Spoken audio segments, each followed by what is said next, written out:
లోపల జ్ఞానం ఇస్తాడు. అలా జ్ఞానం ఇవ్వగలిగినటువంటి వాడు కాబట్టి తెల్లటి రంగుతో ఉంటాడు. శుద్ధ సత్వ గుణమును మనకి ఇవ్వగలిగినటువంటి వాడై ఉంటాడు. అందుకని 3 రూపాలతో ప్రకాశించి 3 లోకాలుగా 3 కాలాలుగా ఉండేవాడు శివుడే. ఓ 3వ కన్ను ఉన్నటువంటి పరమశివ, శివే సృష్టి చేసినప్పుడు బ్రహ్మ, నిలబెట్టినప్పుడు విష్ణువు, పడగొట్టినప్పుడు శివుడు.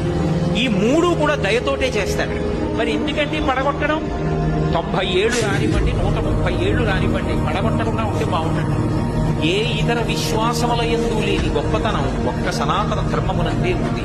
మృత్యువుని దేవత అని పిలుస్తారు, మృత్యుదేవత. భగవంతుడు అలా పడగొట్టలేదనుకోండి, జర్జరీభూతమైన శరీరంతో వృద్ధాప్యం వచ్చేసి ముడతలు పడిపోయి కళ్ళు కనపడక, చెవులు వినపడక, తినలేక, తింటే జీర్ణం కాక మంచాన పడి ఎన్నాళ్ళు